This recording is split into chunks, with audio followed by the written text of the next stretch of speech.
6 weeks ago, a friend of mine sent screenshots that my stepmother posted in a step-parents group on Facebook, where she'd said, "This is why age doesn't mean anything with stepkids."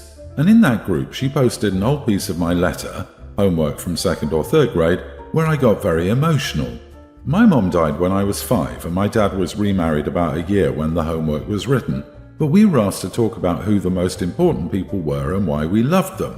In said homework, I talked a lot about my mom and how she'd been important to me because she loved me and always made me feel safe, and how my dad had replaced her and expected me to replace her with my stepmother, and it made me sad. However, he was still the other most important person in my life. That is just a basic synopsis of what I wrote, but it was very emotional and clearly written by a little kid. I remember my teacher calling Dad in to speak to her at the time because she was concerned. I remember talks with my dad and all that stuff. He told me how he hadn't replaced Mom and how much it hurt my stepmother to read that because she loved me, and she was hurt that she wasn't mentioned as one of the most important people when I'd also mentioned Grandpa from Mom's side and my Grandma from Dad's side. Anyway, my stepmother posted that homework in that social media group, along with some comments to others about how I'd been so young and how it was a slap in the face. Then my dad was chiming in and saying how he'd felt so bad for my stepmother and how badly I had acted writing something like that. Stepmother said it was like some kids don't accept that the adults are the ones who know what's best, and that if you're loved as a kid, you should love the adult back as a parent and all this stuff. Dad agreed with her. They ranted about how I still don't call her Mom even though I'm in my 20s and a mom myself. I was so angry. Dad had always told me I came first, and he wanted me to know that he would never think badly of me for not thinking of her as my mom. But then he blasted me along with her and shared something pretty personal and showed a lot of my pain back then. And to put that up to shame me and to make a point about stepkids, I confronted him because I care less about her. But as someone who prides himself on saying he puts his kid first, I felt he was being a hypocrite and an idiot. He didn't like me saying that and told me I was never meant to find out, and freedom of speech is a thing. He also said all my old homework is fair game for sharing since it's technically his as my parent. He told me I had no right to attack him over private stuff and he should be allowed to vent. Am I the idiot? Not the idiot. For your sake and your kids, go low or maybe no contact. These people used your grief as a child to sham you to strangers. They crap talked a grieving child pouring out their raw emotions. These are not good people. I'm trying to imagine being in Stepmom's social media group and seeing her post homework from 15 or 20 years ago to complain. To any reasonable person, a stepmom would be outing herself as a bitter, bullying idiot who holds a grudge over the actions of a literal child. Maybe her social media group is an echo chamber made up of like-minded jerks, but the point is that she's making a far worse statement about herself than she is about OP. It is staggering that your dad went for the freedom of speech to humiliate a child at their most vulnerable publicly. By all means, Dad, say whatever you want, but no, you've permanently damaged our relationship. I'm so sorry. Losing a parent at any point is tough. It's life-altering when you're a child. I'm astonished that anyone would want to humiliate their own child for expressing such heartbreaking sentiment. And as for his wife, to be still simmering with resentment about your grief 20 years later is beyond belief. If I were you, I would be seriously debating whether I wanted these people in my and my children's lives. I, 30 female, have a pre-tween daughter Ryan with my ex-boyfriend Greg, 30. His wife Olivia, 27, has been with him for about 4 years and Ryan seems to like her. Olivia is into a bunch of weird things. She's an actress and was a competitive cheerleader, so now Ryan does those things. She does yoga, so now Ryan does yoga. She's all about pink and rhinestones. Even her car is like a Barbie car, but she's almost 30, and now my daughter is walking around with sparkles and JoJo Siwa bows. They go to the spa every week. She's weird about food, and they only buy organic products with the occasional treats thrown in and food outings. Ryan comes home, 2 weeks on, 2 weeks off, always talking about how this is healthy and that isn't. Olivia said this and Olivia said that. It's weird. It's like Olivia thinks she's her little doll. Ryan was never into these things before Olivia, and now it's like she's an entirely different person. She even wants to lock her hair like Olivia's. We're black. I don't want my daughter to turn into a snob. Now Olivia is getting Ryan into crystals, sage, meditation and things like that.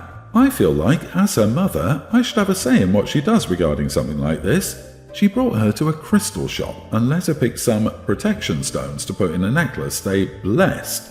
They sage every Sunday, and she even has tarot cards and chakra candles.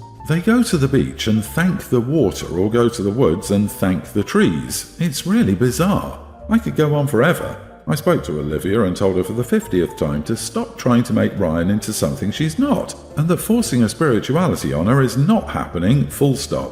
She claims she's been doing this forever and Ryan was curious, so she asked Greg and he said it was okay. I told her this stuff isn't even real, and I refused to have my daughter involved in another one of her BS hobbies. She claims she's teaching her to appreciate life and give more to others, not be ungrateful, etc. But I don't see how that applies. Greg said I was out of line and told me if I paid more attention, Ryan has always been into all these new things, and Olivia is just someone she's really connecting with because they're into the same things. I know my child, and he's just defending Olivia as usual. Am I the idiot? I feel like the spiritual stuff is crossing the line. Who knows what kind of weird energy that could bring? Or a weird mindset. Edit. She only uses natural medicine from specific stores after checking what's inside. She does things like put onion and potato slices on her feet when she's sick, and gives her honey and marshmallows for phlegm.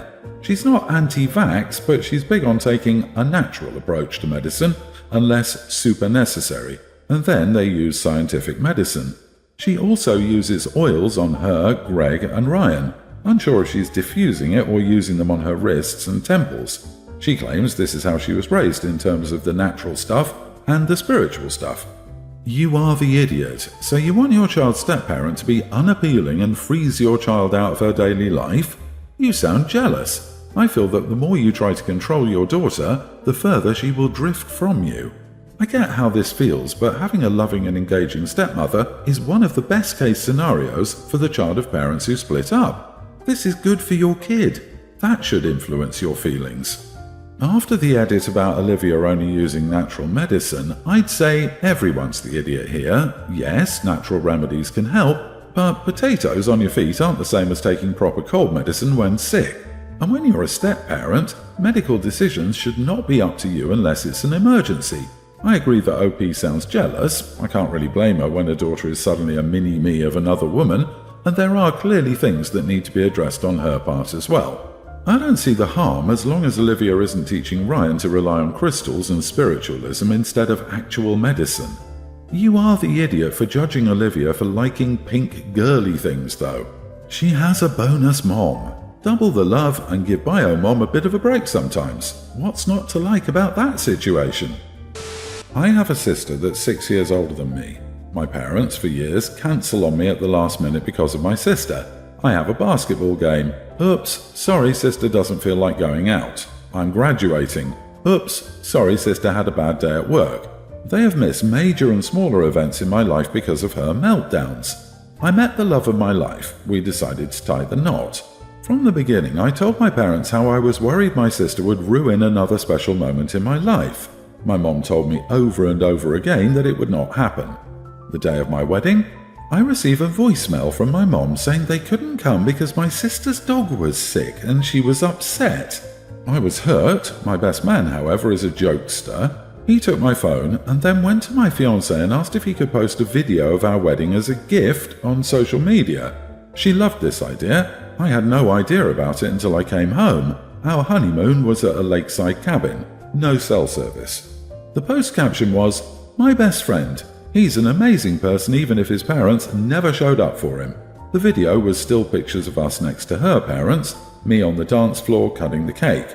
All the places you would normally see both sets of parents in wedding pictures. The sound behind the video was my mom's voicemail explaining how they couldn't come because my sister's dog was sick. I came home a week later to hundreds of messages. Family members from both sides insisting I take it down. I was told my sister hadn't stopped crying. My mom is refusing to leave the house. I may be the idiot here, but I didn't take it down when I got my messages. I didn't call my family back right away. I waited until my vacation time was over at work and enjoyed my time with my wife in our new home before I contacted anyone. My dad told me to take down the video. It was just a bad night for them, and they will make it up to my wife and me for not coming. My reply was, Exactly how do you plan to make up my wedding? It's a once-in-a-lifetime thing. You choose to ignore my feeling on the whole matter. Then he just repeated he would make it up to me. I told him I would take down the video only when he made up missing my wedding.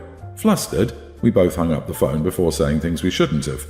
Am I the idiot here? I could have just taken down the video. Not the idiot. The truth hurts sometimes, and your parents and sister just got whammied. Your friend is awesome. Please leave the video up. Your friend didn't manipulate their words. Your parents would have nothing to cry about if they hadn't done anything wrong. They skipped your wedding with one seriously pathetic excuse. Let them feel the effects of that. They were finally called out on their blatant favoritism, and they obviously didn't take it well. I'd hold off inviting them anywhere or to anything, OP, at least for a while. Please don't make them your first priority when you aren't theirs. Instead, focus on your new wife and your absolutely awesome best friend. They both sound like keepers. My parents missing my wedding because my sister's dog was sick and she was sad she would probably be no contact worthy for me, especially if my sister was 6 years older than me. If she was a toddler and the family pet was dying, it might be understandable, but a grown woman needing both her parents to be consoled because her dog wasn't well? Jesus. Some parents genuinely love having a problem child. I'm not even kidding. I worked with parents who enjoyed the drama and manipulatively encouraged the child's selfish behavior. It's absolutely disgusting. See if your best man can pull up footage of your graduation and maybe pictures from games they missed and produce a greatest hits compilation video to post right next to the wedding video. This week, my parents and my brother took me out for my birthday. My brother was a bit down because his divorce was finalized earlier this summer. He's living with my mom and dad temporarily because he was no longer eligible to live in military housing once the divorce was final. I've never been married, so I don't understand, but I try to be supportive. For example, doing things like taking him out so he isn't just sitting in the house all day while my parents are at work or proofreading his resume. I do understand that he's going through some stuff, but he spent the entire night complaining, and no matter what anyone said or did, he was negative. I tried to ignore it, but when he made a comment about our waitress while we were walking back to the car, simply because she was wearing an engagement ring, I snapped. The waitress didn't mention marriage, and her service was fine. My brother said she probably lied to her boyfriend to get him to agree to marry her. I snapped and told my brother that his wife didn't lie, and his marriage failing was his fault. My brother met my ex-sister-in-law when she'd just finished her medical residency and was new in the military. They met in 2008 and got married in 2010. From the start, she told my brother she never wanted kids. She was open about being childless by choice to everyone. So, he dated her and married her.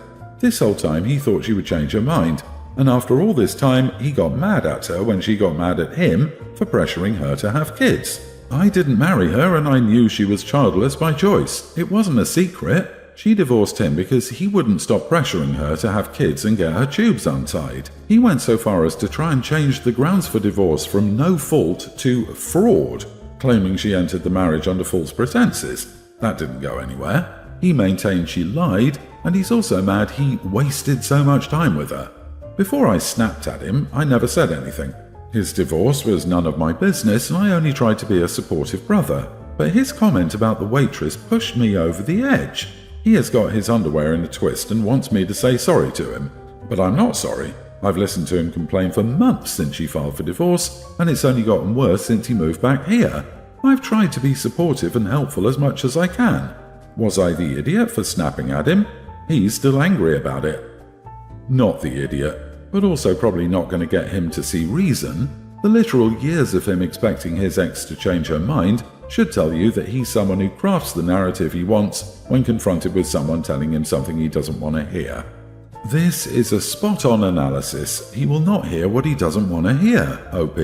Your brother is bitter because he never bothered to listen to anyone but his inner voice of selfish desire. It doesn't sound as if sister-in-law was anything but transparent. Maybe someday he'll realize that her joining the military and being in medicine are two exceptionally demanding activities that reinforced the idea of being childless, and that he was blind to what she said to him and her actions.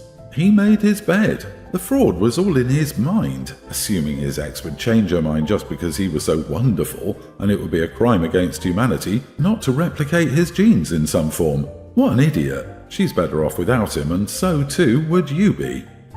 I, 33 male, am married to Molly, 36 female. We have a young son, Theo. Molly and I got married 7 years ago, but both decided to focus on our careers before we jumped into anything ultra-responsible like children.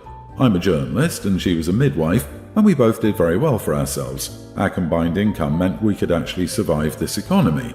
Because we were so financially stable and kind of getting on the older end of the spectrum for children, we decided to have our first and only child, which is Theo, of course.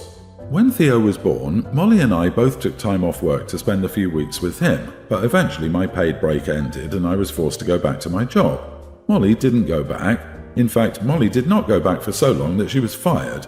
This caused a giant rift between us at the time, but we came to the agreement that she could be a stay-at-home mom while I went to work. This worked out for a few months until Theo started walking, and then Molly stopped doing anything around the house. She would go out with Theo all day, and I would inevitably come home to laundry everywhere, toys scattered, kitchen a mess, and just no sense of cleanliness at all. I would end up having to clean the house after an 8-hour shift, only to have to work more on reports. This has continued for the whole of Theo's life. At one time I thought maybe it was too much for her and asked if she wanted to hire a nanny while we both worked, but she refused. I've asked her to maybe clean up a little before I come home. She agreed, did it for a time, and then stopped. Yesterday I had enough. I came home from work only to find Play-Doh all over the living room floor, kitchen ingredients left out on the counters, water spilled all over the hallway, toys everywhere, food on the floor. It was extra stress and I finally snapped. I told Molly that I was done with it and that I wasn't going to clean these messes anymore, that it was practically her job to clean the house and she does literally nothing, so this should be easy for her. She snapped back saying that she takes care of Theo all day and is teaching him and making him into a good person. Partially a lie, since Theo now goes to school between 9 and 3. She said that kids make messes, and if I can't deal with that then I shouldn't be a father. That I was horrid to say she does nothing when she takes care of a youngster while I'm away. It stopped after a while because Theo came inside from where he was playing in the garden, but I got him to sleep on the couch. I came back from work half an hour ago and I'm still getting the silent treatment, so I want to know if I was in the wrong and should apologize. Am I the idiot? You are the idiot for expecting her to be a maid and a mother. You obviously had no idea what it's like being with a child all day. Every woman handles it different and every child is different. You work all day, but being home with a child that is full of energy is very exhausting. You have a kid now, your home is never going to be spotless again. Not the idiot. It sounds like you attempted at making compromises, and if the kid is now in school, there's no excuse for her not maintaining the house. I get it when he was little and helpless, and mommying can be exhausting when they're that age, but he's a lot more self-sufficient now, so there should be no excuse. You tried to handle it properly, and you gave her 5 years of leniency on this one. Raising a child is very hard work, but it's unfair of her to simply dump everything else on you without trying to contribute or discuss it with you first. If Theo is in school 9 to 3, what does your wife do during those 6 hours? Has your wife been diagnosed or suffered from depression? Perhaps it would be good if you talk to her and ask if she needs medical evaluation.